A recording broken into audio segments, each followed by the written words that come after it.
We're going to dive into all things selling a home. But before we get there, how did you grow up and what was your relationship with money like? So, what got you into real estate? So we've moved about 3 times in the States. Now, you talked about interviewing the agent to make sure that it's a good fit for you. Could you give us some examples of some questions that people might be asking? Yeah, so I mean, something that I recommend when you're going towards your agent is saying, do you have what's your availability? What does that look like on the back end when you're trying to sell the home? Can someone also like negotiate anything? I've had instances with clients when we're actually trying to sell their home. Usually you'll put a number that you're very comfortable with. Let's say you put up $1 million.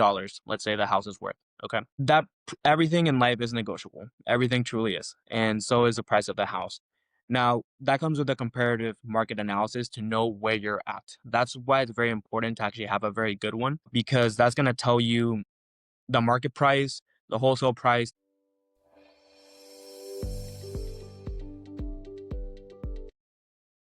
Hello, welcome back to the show. I'm excited for the conversation that we are going to have today with Diego Canedo because so many of you have been asking about how to buy a house, how to sell a house. And I said, I'm going to bring this expert that I met at an event. And I think we just got along pretty well. And so now we are here. Diego, welcome to the podcast. Hola, hola, Diego Canedo. I'm with Team Avanza. Yeah, thank you so much for having me. This is great.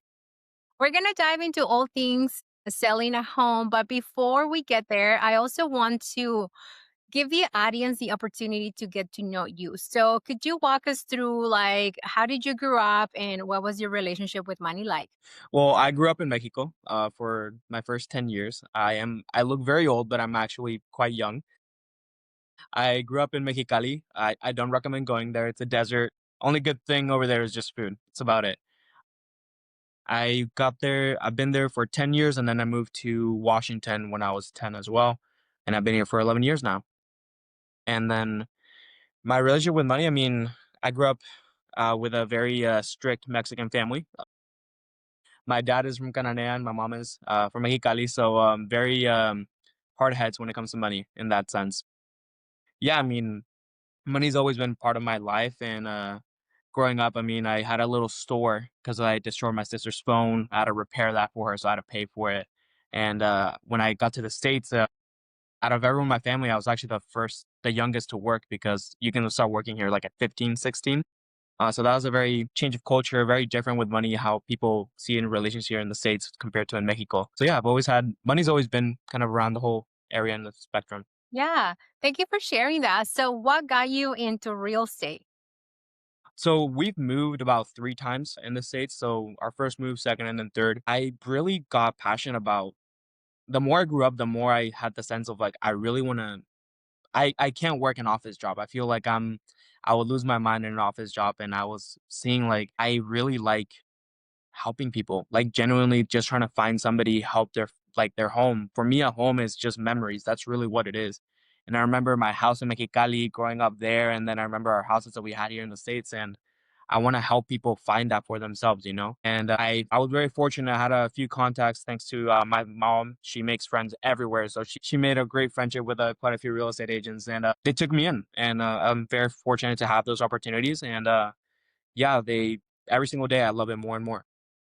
I love how intentional you are about helping people with creating those memories that you talk about because so many of us, especially those of us that come from low income families, didn't have the house stability that a lot of other people had. And so, as you were describing how for you it's so intentional, I was like, that's the reason why he's on the podcast because I can already tell. And, of course, when we met, we were just chatting about goals and the things. And you just have this charisma that I absolutely I just appreciate that. I was Thank like, you. "He has to be on the podcast because everyone needs to see it." So now let's I'm gonna create scenarios, okay? Okay. So because you just give me the opportunity with the storytelling that you were sharing about how people just kind of move multiple times, right? Which is very common in our community. So I'm gonna create this scenario of someone who doesn't have any kids, but they need to move from I'm gonna make up the story of them moving from Seattle all the way to Nueva York, okay? So what does the process of selling a home looks like, and when should these families start thinking about the process? Because it's not gonna be like tomorrow. Yeah.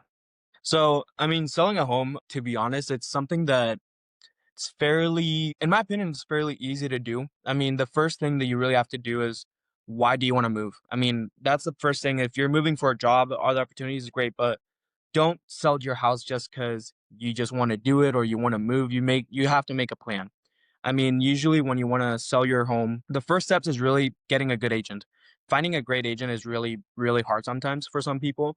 I mean, I've heard stories which is baffling to me that people are just, yeah, my agent just cares about money and all this stuff. I'm like, if your first agent, when you're first talking to them, if they immediately start talking about numbers and money, go look other agents. When you look for another agent, it should be like interviewing. Like you're getting interviewed at a job, that's the same way with agents. You should be interviewing a lot of agents before you go with just one because your agent should be worried about you as a person. That's we have a joke here on my team actually that we're therapists, but we don't get paid in it in that sense because we're trying to get to actually know you as a person first before we actually help you make these decisions.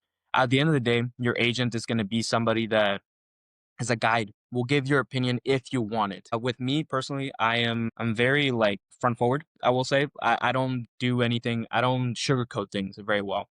But if you want me to sugarcoat things, then I could. But then selling the process, honestly, your agent will take care of most of it. It's really we do something called a CMA. It's called a comparative market analysis. Pretty much what that means. Let's say your house is 1,500 square feet and it's 3 bedrooms and it's a 2 bathroom. We're gonna go find other houses around your area to see if there's anything actually already on the market that is similar to your property. And once we find like 3 or 4 properties, we'll do a comparative analysis and then we'll get the numbers from that and then we can put it up to the market. And selling your home, it depends a lot on honestly on the agent. It really does depend on the speed, a lot of it. Sometimes it can be very fast. I mean, I've seen houses sell in a month. And usually that's the process of it. I mean, when you put up a house to the market, sometimes you might have connections that already know they want to buy a house or they're looking for it. And they might even buy it before it gets to the market. So timeline, it really varies on honestly the time of the year. Usually winter's a bit slower. So usually summer or springtime is when you want to put it up in the market. But yeah, I mean, process in that part is very easy in my opinion. I think we give you the numbers and at the same time as a person with the property there's things that you have to remember, right? It's that the property might hold a lot of value to you but it might not be the actual value in the market that it is now. Usually that's something where agents and clients can kind of hit heads a little bit, so that's something that comes from both people and both client and agent that they have to understand each other a bit and come to an agreement and come to an area where they both are comfortable with that. Thank you for explaining that. Now, you talked about interviewing the agent to make sure that it's a good fit for you. Could you give us some examples of some questions that people might be asking? Yeah, so I mean, something that I recommend when you're going towards your agent is saying, what is do you have other what's your availability? Because a lot of agents sometimes have so many people that they can't actually handle one more. And I feel like that's very unfair to you as a client because you're like, hey, I need your help with all of this. And they're not giving you all the time in the world because that's what it should be. That's what you're paying for, right? That's what you want as a service. I think some of the first things you should ask your agent say, what kind of person are you? What is your background? Where do you come from? What gets you up in the morning? Those questions can sound very childish to some people, but I think that's very important to understand the type of person you're working with. I feel like that's very important because when you can understand a person truly as who they are, then you'll understand their work ethic as well, right? I mean, you can also tell honestly by looks sometimes you can tell that kind of person they are if they dress that's something actually that I get from my father. It's from a very Mexican standpoint, I will say, but I think it has a great value to it that if you see a person dressing a bit lazy or they don't care a bit on their meeting, that should tell you everything you need to know about them because it can really reflect their whole work ethic as well. Questions wise, I mean, ask them about how they are personally. I mean, you can also do your own research on the person and, you can see the past clients they've had. You can see their ratings online as well. And if you're really interested, I mean, depends how you know the agent as well. If you got the agent from a referral from a friend, then usually that tells you if it comes from a friend, you can trust their word, right? But I mean, always ask the type of person they are, where they come from, their beliefs, and how they work. Like, how do they want to work? Because if they just immediately start talking to you again about numbers and they don't want to reciprocate that knowledge about themselves to you, about getting to know you, then that's already a bit of a bad start.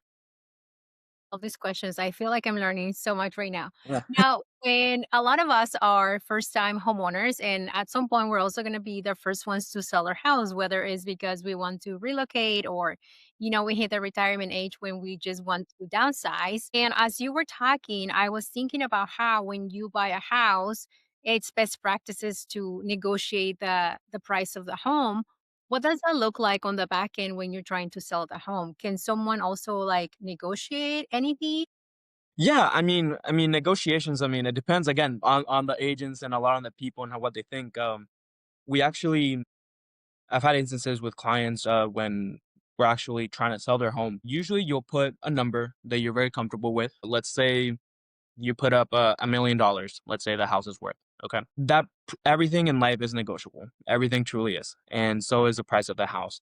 Now that comes with a comparative market analysis to know where you're at. That's why it's very important to actually have a very good one because that's going to tell you the market price, the wholesale price,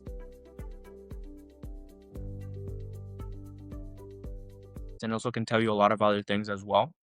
And that's the part where either you'll have an agent that will stay very firm because at the end of the day, we're not gonna go lower than what our client tells us. We're gonna go at the end of the day, you're the person that is selling their home, not us. We're gonna listen to your ideas, your thoughts, and what the price should be at and how low you want to go. For us, usually negotiations, I mean, pretty straightforward. Sometimes before we even put up an offer, what some buyer agents will do, they'll actually call the selling agent as well beforehand, before they send the offer. It's like, hey, my client wants to put it at 980. Is that something where you're looking at? And the agent will be, you know what? This is where it's a bit tricky because we can either tell you towards a client as a seller's agent, tell our client, hey, they are offering us 980. But you also, as an agent, can say that's a bit too low. We won't even accept it and you don't even have to tell your client because you're looking for their best interest as well. So there's some offers where some agents will not even give it a day of light, and that's okay. And I think that's very, that should be what an agent should be doing. They shouldn't be worrying you with all this, offers that aren't good enough for your property, right? They should be making a better offer. What they can do is say, hey, 980 isn't good enough. I think 990 would be better. I think that's more of the ballpark where we're looking for. We really want to stick more towards 1 million. And if they say, 990 is not it, then say, hey, well, thank you so much for your time and day. I hope you have I hope you have success finding another home, but I don't think this one will be it. Negotiations are really very straightforward in that sense. But again, as a client, you'll have to put your foot down as well with those areas. Say, hey, I don't want to sell below this price. And your agent won't say no. And if your agent says no, then you got to go find somebody that actually cares about your opinion and someone that will listen to you. I love this. Now you talk about the CMI. What are the guidelines for these analysis to actually benefit the seller? So the CMA really what it does is that it really shows you different properties and what they're selling at. Because we also what we like to do as well is that we actually grab properties that look a bit better sometimes in the property itself than what we're selling, and then we're grabbing properties that look a bit less in it. And then we put properties that are about the same. They have the same attributes because every house is different. Some houses might have better bathrooms, better kitchens, or better room sizes, stuff like that. So with those analyses that we do, what it'll show you is that where you're at truly in the market because what we'll keep in mind is room sizes, kitchen, if it's been remodeled, roofing, bathrooms, all those things are very important. So the CMA is really just a guideline for the price. It won't really go into depth about, oh, you're losing value because of your rooms or you're losing value because of the kitchen. That comes more from the agent side of saying, hey, you do have this really great kitchen that I think is valued a bit more because you did invest all this money. And that also comes with the whole conversations with your client as well as an agent beforehand before you even go to sell the house or put a price on it. It's very important that your agent or as a client even ask him, hey, I did actually invest this money on this kitchen. I know actually a property in Bothell when I was I was actually doing open houses in Bothell for one of the houses that we had, and I had a our house was listed at 1.5, I believe, and then the other house was listed at 1.75. And I was like, "Why is that so much higher if it's the same property?" Literally, it's actually a bit smaller. They're like, "Oh, they invested about 100 grand on their kitchen." And I was like, "Oh, okay, it's smaller, but it has a few things that are bigger." So there are some things like that that will obviously be more positive on your property, but that's something you have to discuss with your agent beforehand to see how much value that truly has before you put a price. Diego, I love this conversation, and I'm just gonna keep asking questions because it's super knowledgeable and super professional, and I just love everything you're sharing with us. Now, my question to you is, I sold a house, right? Mhm. I got the price that I wanted. My agent was able to do an amazing job. Can you walk me through the legalities of what happens for a seller to be completely hands off the title? And we're gonna dive into, if you can, about Okay. like tax implications of selling a house. So that part, that's something that you have to look more with a credit loan agent or something like that. That's something that I can't really discuss number wise, unfortunately, because that's not my area of expertise, unfortunately. But I mean, once they have the keys, you're hands off pretty much. Usually, what that comes with closing costs. So anything taxes or anything like that, they'll be solved during the I like to say grace period, but I mean the grace period is it's as long as really it has to be. Usually it can be done in 2 weeks realistically. That's where you go through these things called contingencies in the contract. So when you are selling a house, um, let's say the offer comes to you as a buyer, you're putting up the offer. Say, hey, we like what we see. We don't see any damages. We had somebody inspect the whole house and everything. Everything looked good. They signed everything off pretty much. And then you put money in escrow. So that's like a third party that will hold the money pretty much like as a trust between you two. And after that, I mean, they pay the whole process and you're pretty much hands off. When it comes to taxes, that's something that you can look more with a loan agent because, again, every property is very different and how everybody navigates their property is very different. Because sometimes, I mean, the reason why you're selling is because property taxes are too much. So you have to get out of it. Or sometimes it's an investment and you can get more out of the taxes. So that's something that has to be more detailed with a loan agent or something like that. Yeah. They can give more numbers precisely with their situation as well. Yeah. Yeah, thank you so much. And I just kind of threw a curveball at you because I was like, Yeah, oh no, my you're God, good. now I'm thinking, and now I need to bring somebody else to talk about like Yeah. property taxes, right? Thank you so much for everything that you shared. Now, I do want to come back to the best practices for someone who wants to buy a house because there are so many people that have the dream of buying a casita for their parents, right? Yeah. Of that uh, first gen expectation, maybe just desire to of some people are like, yeah, my parents sacrificed everything for me to be here. So now I do want to give them a house. So what are the best practices when someone is looking into buying a home in terms of the budget, the money that they have to have? So when it comes to budget, that comes to the type of work you have, the type of credit you have. Again, it depends a lot when it comes to what kind of job you have and what you have also. I know some companies can give packages even and help. If you're moving from like let's say New York to Seattle or vice versa, I know some companies actually help you get property or help with that sense. So it depends on the situation a little bit. When it comes to budget, it really depends on what you have and what you're willing to give. That's also something you can look with a loan agent as well, because so many loan agencies have different loans as well. There's obviously the conventional, there's FHA. If you're a veteran, you have the VA. So that's something you can discuss with a loan agent in detail to see really where you stand. That's something we call a pre-qualifier.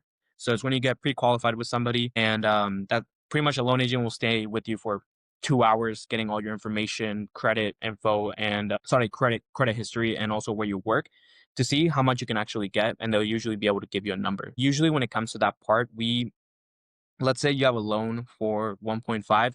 We usually don't try to go over 1.5. We try to be a bit below than 1.5 because there's also closing costs, and sometimes we want to save you as much as we can. So we'll try to find your property still around this is what you're looking for, but a bit lower than what you have to pay because we don't want to make you, pay all this money either as well.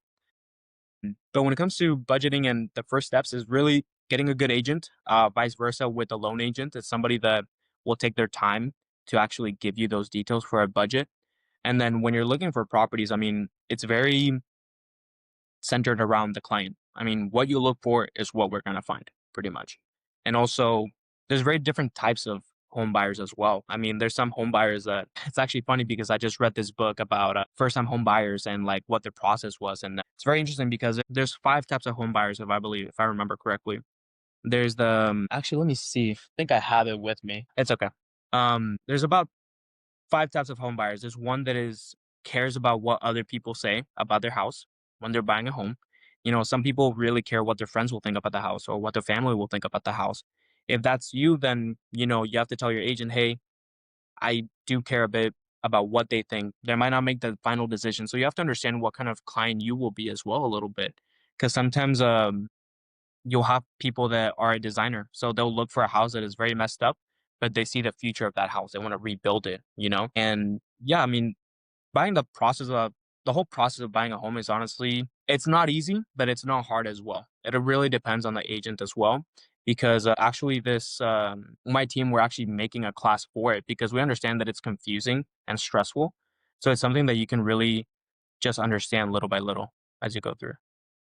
Is that something that you will recommend that people that want to buy a house to attend a first time home buying type of webinar or a class? Yeah, 100%. I think the more information people have, the better because information is a lot of strength. It's a lot of power that you have. And information is knowledge, and knowledge is very powerful because, I mean, if you can attend any sort of class, seminar that you know of or see in any website or anything, highly recommend attending because that's going to show you a lot. One, about the area that you're at, and two, about the process. Because the process, I mean, I make it sound very simple, but there's actually details that go to it. I mean, the biggest thing when looking for a house is actually finding an agent that cares about your needs and will listen to your needs. I think that's the biggest part because then they'll take you through the whole process themselves. So we're pretty much a guide and we're helping you go through the path. And that's it.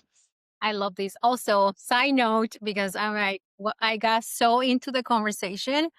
I typically shift the camera so we can have different views. And I'm just like drawn into like, please tell me more because you're such a great educator, by the way. So Thank as you. I appreciate that. I just keep like listening to you and I was taking notes and then I was like, oh yeah, I haven't done the thing with the camera. So for those of you that are watching us on YouTube, please forgive me this time. Diego, I want to bring it back to you because we also love to host and not host, but host space for Latino professionals to just really like talk about themselves and be more visible and essentially brag about themselves. Tell me, why is your goal that you have in terms of your career as an agent for this year? What is one audacious goal that you're trying to hit for 2026? Oof. I have quite a few. I think my goal firstly would be to be able to help. Realistically, I want to try and get 20 clients this year. That's when it comes to number wise, I want to try and have 20 families that I can help. That's the biggest things that I really want to do this year. I think 20 would be a great number, and I think I'll be very busy. As an agent, I mean, and that's just my number that I want to have, or the families that I really want to help and impact. It's just 20. I think that'll be a really, really good number, round number, for this first year. But as a team member from with I work with, I really want to actually expand. You know, our whole networking. I want to expand like just our knowledge with people. I want to expand where our areas where we look at. I want to expand just helping, be able to help more. To be honest, I want to expand to Latinos more that they know that, hey, there's actually a Latino real estate agency here, that we all speak Spanish. We all understand where you come from because all of us come from everywhere and we all have different backgrounds. And I want people to know that there's people that actually can understand to where they come from and their problems. And we have a lot of knowledge and we can explain it very well as well. I love that that's one of your goals because buying a home is exciting, but when you are also the first one in your family to do it, especially for us girls, there is a lot of doubt and there's also a lot of, well, I need to know all of the information because I have such a Yeah. perfectionism tendencies rather Yes. than leaning into people like yourself that have the knowledge. So I want to talk to you about your dream home because you're selling homes and Okay. you're selling homes and you're also buying homes, right, for your Yes. clients. But what does your dream home look like, Diego? That's a very interesting question, actually, because I actually might just take a whole another 30 minutes talking about it, but um, well, my dream home right now, for my first time home that I want personally, I actually want to buy a beat up house, a destroyed house. I don't care. As long as the plumbing and roofing is solid, that's all I really care about because those are really big issues. What I want is really to rebuild something, is to build something myself from the dirt up. I think that's very awesome to do because you're truly putting yourself into a property. And I think that's very awesome. And I think doing that for your first property, if you're young and have the time and money to do it, highly recommend it. Um, but yeah, I mean, my first house, I mean, big space, big kitchen. I love to cook. I am Mexican, through and through. So definitely gas stoves, definitely some marble on the island. Big living room, so I can host my family there, and a good backyard. I think something with a good deck or some good grass to host families and friends. I would love that. La And then carne maybe asada. yeah, literally. Good carne asada, some burgers because the NFL is going on right now, so definitely that 100% with my family. I'm actually going to my parents today because, there's the whole football playoffs right now, so I'm gonna go see them after this, but Yes. definitely that. I definitely want a house where it's just very warm warm and home. I mean, that's what I want people to feel like in my house because, I mean, first it has to feel like home and comfortable to me, obviously, but I also want people to be able to come over. Have you ever seen, Friends? The show Friends. Yeah, of You know how course. they just come over to their house or their apartments whenever? That's what I want people to do in my home. I want them to feel comfortable. I actually have a friend, he's actually my best friend, and ever since high school, his door and his house has always been open. They never lock it, ever. That's what I want in my house. Not the safest route, I will say, but that's what I want when people come to my house that, "Hey, you can come over whenever you like, and there's a home here for you." I love that. Yeah. Diego, AI is here and it's changing so many industries. How Yes. is AI changing your industry specifically? Well, it's very interesting. I mean, AI is a great tool if you know how to use it. I mean, something that I've seen that is really good, honestly, is people make a lot of ads with it. I actually use AI for ads as well to try and sell our properties quicker, get some exposure out there as well. I mean, I think AI is a great tool when it comes to that because if you use it, something happen. Oh, go ahead. Okay, sorry, I just received a call for some reason. I had to square it off, but I think it's a great tool if you use it properly. Again, I think for me, I use it for ads. I use it to be able to get into contacts as well. I use it to send emails to a bunch of people, just so they know that I'm still alive and if they need help, I'm right there for them. But it's also something that we have to be a bit careful about because sometimes some people might use it for the wrong things and they might try to get your information in a wrong way. And I think people should be careful about it. But if you know the source and if you know where some of these systems come from, then it's a great tool. Thank you, Diego. So I asked Diego this question because when I met Diego, we actually Sure. met at a tech event where we were learning about AI and we were deploying some really cool things. And I love technology and with responsibility, of course. But I was really just blown away by how the event brought so many professionals from different industry, not just Latinos in tech, but Latinos like yourself that are in a different industry. And of course, I was there representing Sayola well. So, Diego, before I let you go, I want to ask you, what is your definition of wealth? My definition of wealth. I mean, wealth is something that is very comes to different to every person. I think for me, wealth is a tool to become the person you want to show to the world. I think wealth is a tool in the most basic way. I think wealth can help you bring happiness, but you cannot bring that happiness if you're not there as a person. I think wealth is something that can help you restore and build things throughout your life. I think it's something that can help you make great memories, but it's also something that is not needed to make great memories. I think it's really a tool, and if you want to use it for good or bad, I mean, that's really up to the person. I love that. Diego, thank you so much for coming to the show. And for our listeners, please connect with Diego at www.homesbyavanza.com. And I'm going to give you another way to connect with Diego, which is Diego underscore, I'm going to say that again. Diego underscore Canedo 55 on Instagram and check the links in the show notes to connect, ask questions if this episode served you, please share it with another friend. And Diego, again, thank you. Yeah. Thank you so much for having me.